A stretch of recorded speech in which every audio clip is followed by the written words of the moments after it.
Ahoj, neskoněčenci. Dnes jsem si pro nás připravil videonávod na hru Papírové doupě Čmarovné dobrodružství. Je to hra od Leandra Pireze a v češtině to pro nás lokalizovala Tlama Games. Vydáte se do podzemí se svojí skupinou dobrodruhů. Budete bojovat s přisluhovači, netvory, sbírat artefakty, lektvary a drahokamy. Zvítězí ten, kdo po dobu 8 kol získá nejvíce bodů. Budete to vy? Připravte si tužku a jdeme na to.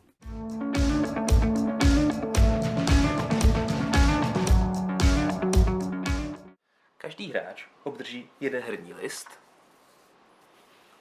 tužku a zde bude zaznamenat svůj průběh celé hry. Náhodně vybereme jednu kartu podzemí a vyložíme ji.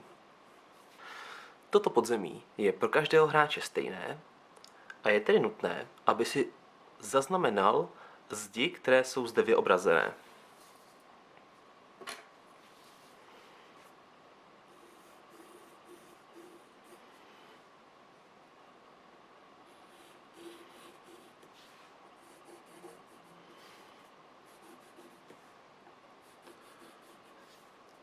Zároveň je i zde seznam netvorů, s kterými hráči budou bojovat. 1, 2 a 3. Zakreslíme tedy na dané pozice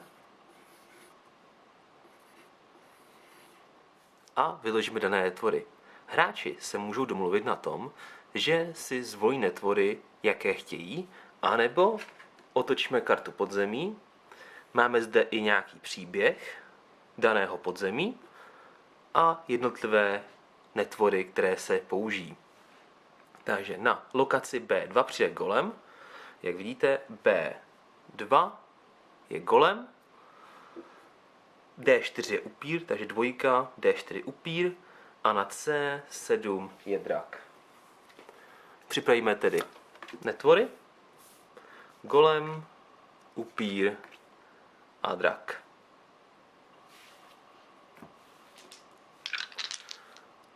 Doprostřed stolu připravíme herní kostky. Náhodně vybereme 3 úkoly pro hráče.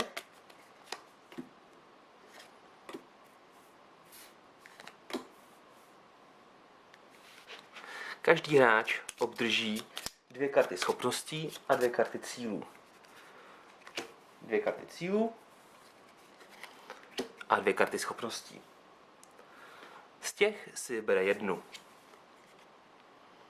Tak například to a tuto. Zbylé komponenty již potřebovat nebudeme a vrátíme do krabice.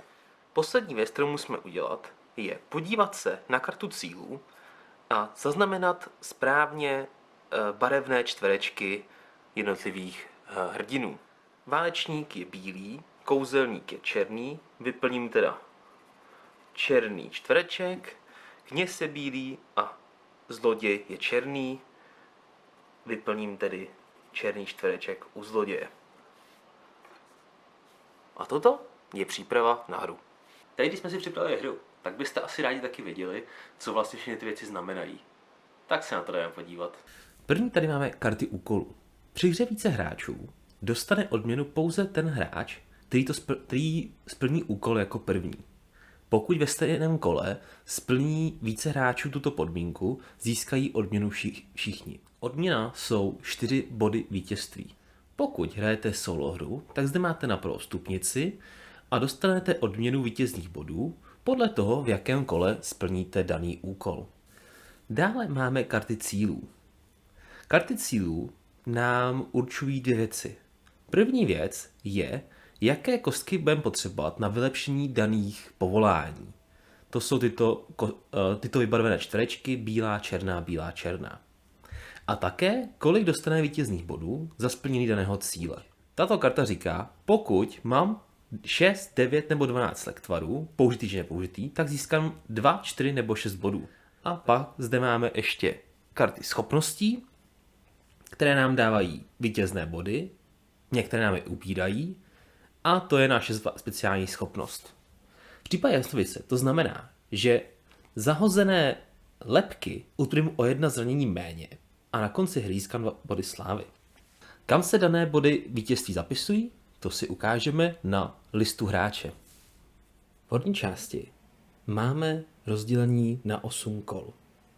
V každém kole máme 3 akce a proto zde máme 3 obdélníčky nebo 3 místa, kam zapíšeme čísla kostek. V prvním aktu máme 3 kola, pak je boj s netvorem, v druhém aktu máme další 3 kola a boj s netvorem a v posledním aktu pouze 2 kola a závěrečného netvora. A zde máme mapu. Mapa podzemí je rozdělená do místností a v levém horním rohu místnosti máme obrázek přisluhovače, v pravém horním rohu je povolání, které se používá k jeho poražení s číslem, které určuje sílu daného posluhovače a v pravém dolním rohu je odměna, kterou získáme po poražení posluhovače. V levém dolním rohu je ikona pasti a past dá 1 zranění při každém průchodu místností. Na mapě jsou vyobrazeny zdi podle podzemí, které jsme si vytáhli a dále jsou tu hnědé zdi a modré zdi, které označují vodu.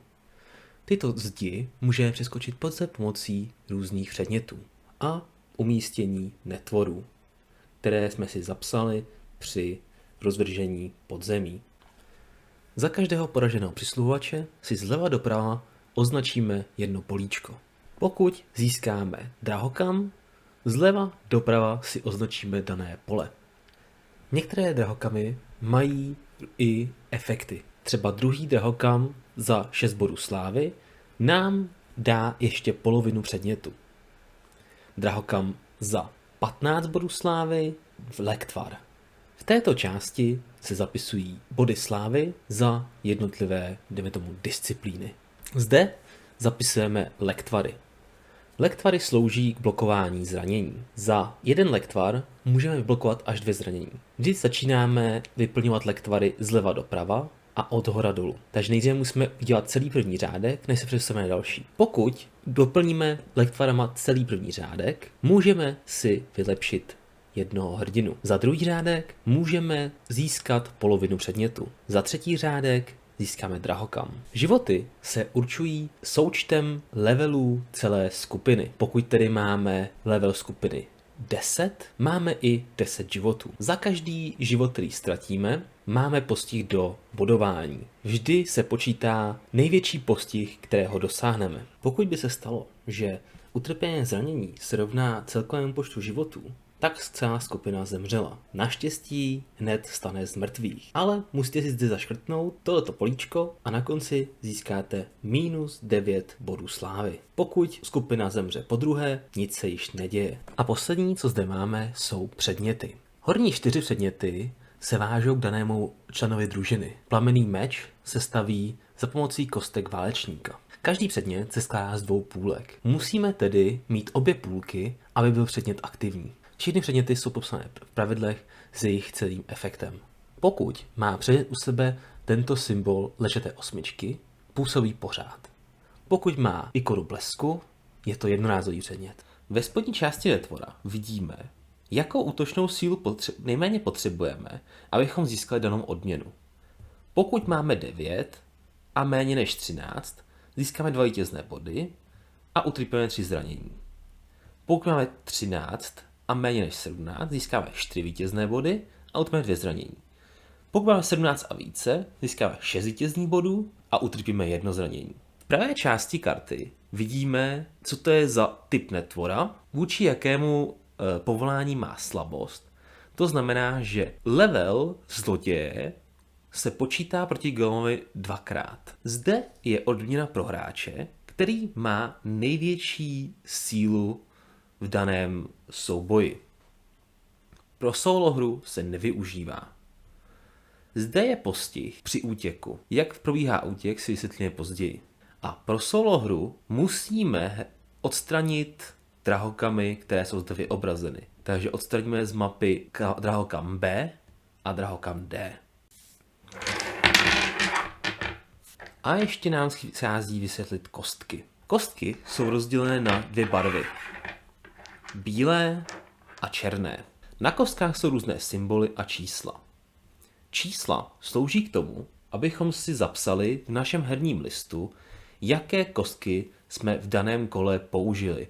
Protože nabídka kostek je pro všechny hráče stejná, tak aby jsme si kostky nebrali, tak si napíšeme čísla, které používáme a zároveň tím si sledujeme vlastně stav kola, že jsme to kolo využili kostky.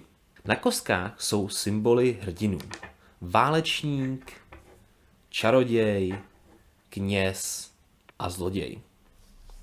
Kostky se využívají ke všem akcím ve hře.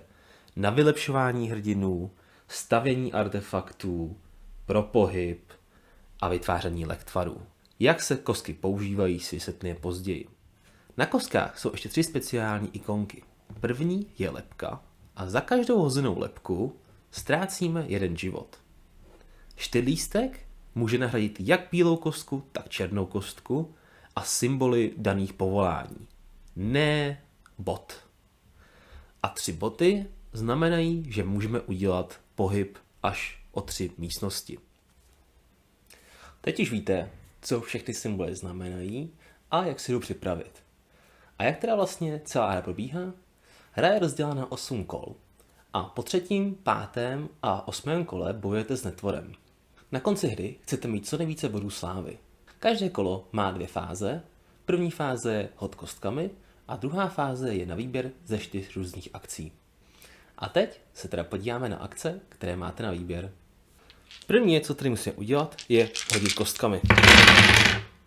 Pokud by na kostkách bylo 3 a více symbolů, buď lebek, anebo čtyřlístku, tak musíme kostky přehodit. Za každou lebku, kterou hodíte, utrpí hráči 1 zranění. Pokud máte vyplněný lektvary, nejdříve jdou zranění do lektvarů. Pokud nemáte lektvary, musíte dát zranění hrdinům. Každý hráč provede ve svém kole 3 akce. Máte na výběr ze 4 akcí a akce můžete provádět i vícekrát. Avšak pokaždé musíte použít jinou kostku. Poté, co si zvolíte kostky, které použijete, zapíšete je na svůj herní list a tím dáte najevo, jaké kostky hodláte v tahu použít. První akce je vylepšení dobrodruhů. K tomu, abyste vylepšili dobrodruha, potřebujete mít danou kostku se symbolem a zároveň i s barvou, která odpovídá na hernímu listu. Pokud bych si chtěl vylepšit například válečníka, potřeboval bych bílou kostku se symbolem válečníka a poté bych vyplnil příslušné políčko. Druhá akce je výroba poloviny předmětu. Tedy mohl bych se rozhodnout, že jako druhou akci využiju černou kostku se symbolem válečníka a vyplním a postavím si teda půlku předmětu. Třetí akce je míchání lektvarů. Za jakoukoliv kostku získáte 2 lektvary. A jako poslední akce je pohyb. Na pohyb můžete využít také jakoukoliv kostku a můžete se pohnout až o 2 místnosti. Pokud ale máte symbol 3 bod, můžete se pohnout až o 3 místnosti. První krok, který provedete, musí probíhat z jedné z těchto 6 vstupních pozic. Poté, co vstoupíte do místnosti, bojujete s přisluhovačem.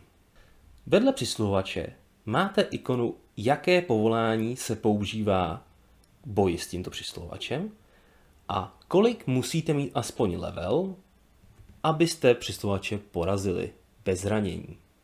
Přisluhovače porazíte pokaždé, ale rozdíl mezi vaším levelem a daným číslem v místnosti znamená, kolik dostanete zranění. V případě, že bych chtěl bojovat se skřetem, potřeboval bych 3. úroveň zloděje. Můj zloděj má úroveň pouze 1, tím pádem bych dostal 2 zranění. Ale přisluhovače bych i tak porazil. Poté získáte odměnu v dané místnosti. V této místnosti je to lektvar. Odměny v místnostech jsou jednorázové, stejně tak i přisluhovači. Dále na mapě existují tyto pole ve 4. řádku se šipkou na obě strany a v 2. řádku. To jsou průchody z levé strany na pravou, takže se můžete projít z jedné strany na druhou a tím si ušetřit nějaký pohyb. Všechny odměny jsou pro hráče individuální, kromě drahokamů.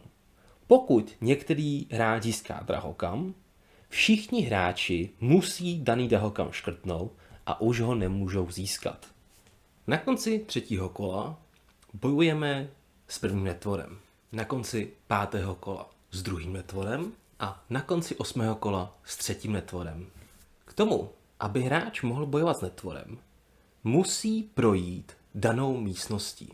Je jedno, jestli hráč stojí v této místnosti, anebo ji prošel v prvním kole.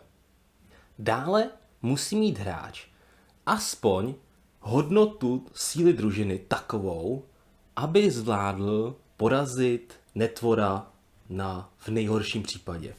Po 3. kole já mám teď 4. úroveň válečníka, 1. kouzelníka, 2. kněze a 2. zloděje. Celková síla mé družiny je teda 4, 5, 7, 9. Pro boj s golemem ale se zlodějova úroveň počítá krát 2. Takže mám za zloděje 4, 6, 7 a 4 je 11. To znamená, že já bych tedy golema zvládl v nejhorším případě porazit za 2 body slávy a 3 zranění. Ale jelikož mám válčníka na 4. úrovni, mám +1 boji s netvorem. Zároveň mám i planoucí meč, který mi dává +3. Dohromady tedy mám 3, 4 za zloděje 7, 9, 10, 14, +1 je 15. Bohužel to mi nestačí na to, abych porazil golema v nejlepším případě se 17, takže porážím ho se 13.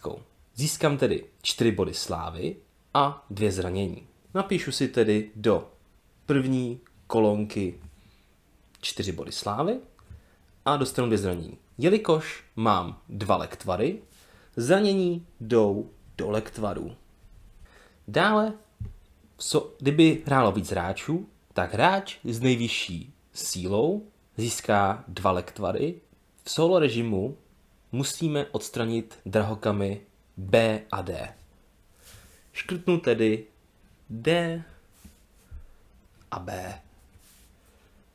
A to by byl boj s netvorem a hra pokračuje dál. Při počítání bodů sčítáme všechny tyto kolonky a výsledek jsou naše body. První netvor jsem získal 4, poté bych přičet za 2. netvora, za 3. netvora, poté body za hrdiny. Body za hrdiny se počítají podle nejníže dosažené úrovně. V mém případě tedy klerik dosáhl 3. úrovně a zloděj 3. úrovně, takže dostanu 6 bodů a za každýho hrdinu, který dosáhl 6. úrovně, získám navíc 1 bod. Takže v mém případě bych získal 7 bodů. Za každý artefakt nebo předmět, za každou jeho polovinu získáte 1 vítězný bod, nebo bod slávy a další body slávy podle daného předmětu. V mém případě získal pouze 2 body slávy, protože mám 2 půlky planoucího meče. Dále získáte tolik vítězných bodů slávy, kolik máte drahokamů. Například, pokud bych měl 5 drahokamů, jsem tedy na této částce, což je 20 bodů slávy. Podle počtu zabitých přisluhovačů získáte body slávy. Pokud bych jich tedy zabil třeba 7, získám 12 bodů slávy. Poté si odečtete minusové body podle zranění. Utrpěl jsem 8 zranění, ale minus 6 bodů slávy je až na 9, takže beru tady -3 při 6. Jelikož jsem neumřel, tak zmrtvý stání nemám, takže tam nic. Poté jsou body za vaše cíle a schopnosti a poslední jsou body za splněné úkoly. Poté vše sečtete a máte výsledek. Hráč, který získá nejvíce vítězných bodů, vyhrává. Papírový ropě se dá hrát i jako kampaň, kdy vlastně jednotlivé podzemí budete hrát za sebou a budete mít jeden velkolepý příběh. Vše o kampani a jak jdou za sebou tyto podzemí najdete na poslední stránce v pravidlech. Zároveň tam najdete i všechny vysvětlivky daných předmětů a povolání neboli schopností. No a to bylo pro dnešek všechno.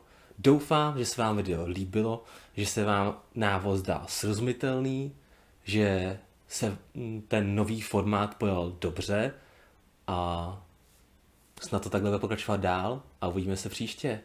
Mějte se hezky. Ahoj.